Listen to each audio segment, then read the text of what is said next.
Got us open briefly here to another book. And this one is what I would refer to as a coffee table book. It's got a lot of pictures of ancient artifacts and monuments from ancient Mexico. And we've got it opened up to a portion of another deified persona, symbolic persona of some sort of ancient Mesoamerican Mexican deity. I think this is being referred to as an Aztec type of god, the same thing that we were seeing and just quoting from the book Heaven's Mirror. Now I'm just going to briefly touch base here, but I want you to see that this rather menacing skull here is a depiction of this god called Smoking Mirror. And we're going to link this, at least from my perspective, to the God that we just saw, who was the greedy for glory, the vain Tixis, who is opposite the positive-natured persona of this Nana Huetzin. And I just want you briefly to see here that we're going to connect the theme of vanity, okay? The vainglorious.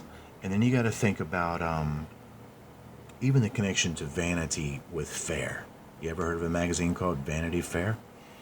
And what that's really going to mean in the perception of people that are vain, spiritually even speaking here, in the nature of what they think the spiritual thing is, which they have introverted back into the material vanity, which is the backwards of it in all actuality. They're not sacrificing themselves, they're sacrificing others. And I think the thing to understand here is, especially Jesus Christ's words, I'll have mercy, not a sacrifice. So the positive individual is not actually sacrificing himself as death. And good news for that, because Jesus Christ then is fulfilled as the understanding of the greater nature of his true altruistic act that he performed on the cross by allowing himself to be sacrificed even at the hand of his enemy, which that blood was then used, his sacrifice, to purchase the very enemy himself. And we know that would be the son of perdition, and of course all of those sons that look after him, that are seeking to sacrifice others for their own self-gain. So that's hardly altruistic, but yet it hides itself under this mask of altruism, if you will, altruism. So I want you to see that this god here is called Tezcatlipoca, and his name translates as the Smoking Mirror. Now, just briefly imagine the moon once again, okay? If anybody's ever heard of Venus being called the smoking star before, well, the trick is, and it's, I guess, their trick, but to undo the trick is this, is that Venus is not really the smoking star. It's the moon that had Venus, or rather should I say the Venuses on it, and that'd be the dudes that look like ladies. Go take a look at Ezekiel 17. The dudes that look like ladies are the dudes that are about the genetic heritage, the SS sons of Sam, but speaking more in relationship to Samyeza from the book of Enoch, the instigator, or at least one of the instigators of the crossing the genetics between the fallen with the daughters of men. So this smoking mirror now is going to be relative to vanity, Venus, Ishtar, dudes that look like ladies, mirror, mirror on the wall, who's the fairest of them all? Fair is double, is it not? Fair in a mirror, as we can see, results in vanity, but fair in the original image of God results in mercy. And I ask you now, which one would you choose?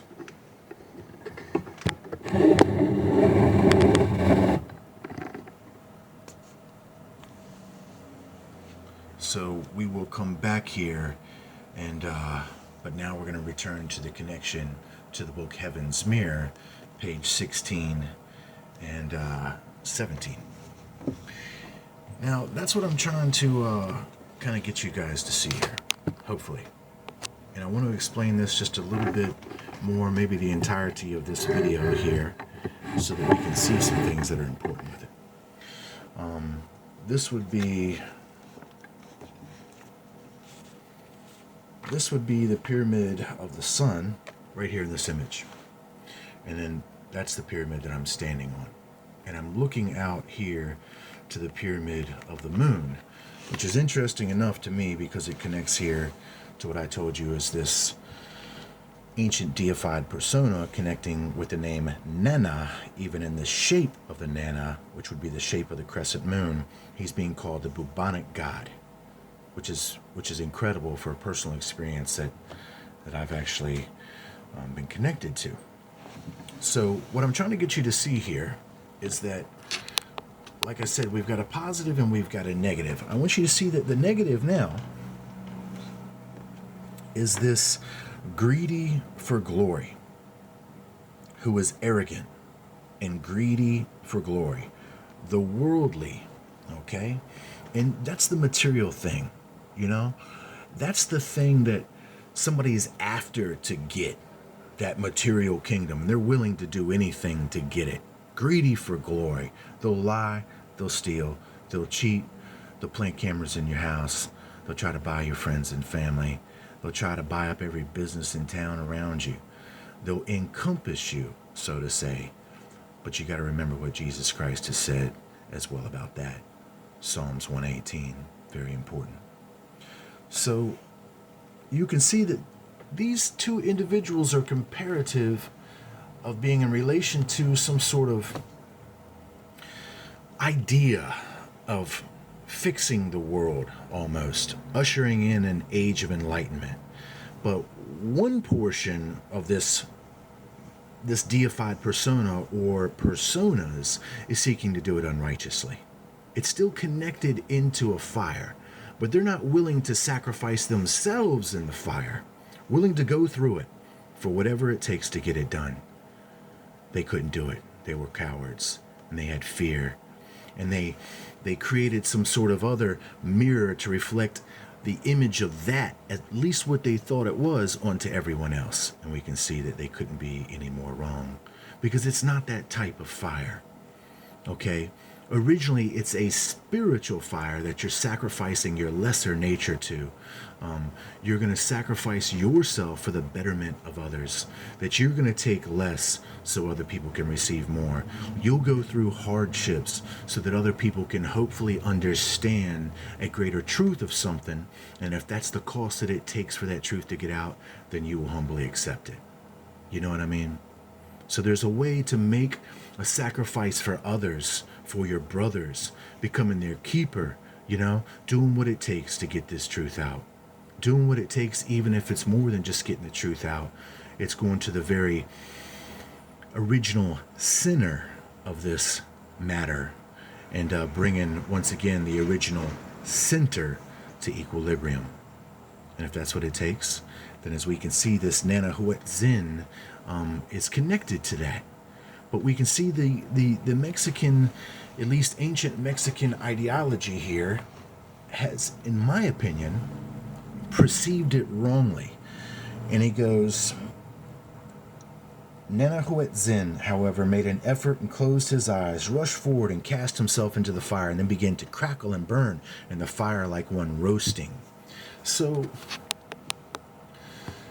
could you see how the spiritual sacrifice could be lost, and then the idealism of spiritualism had been lessened and degraded and was more animalistic, and then everything is introverted into a material perspective, and then now the understanding of the true sacrifice that was made by God knowing men, and even some have lost their lives, of course, into a fire, into even worse, the jaws of lions at the stake, and of course Jesus Christ at the cross.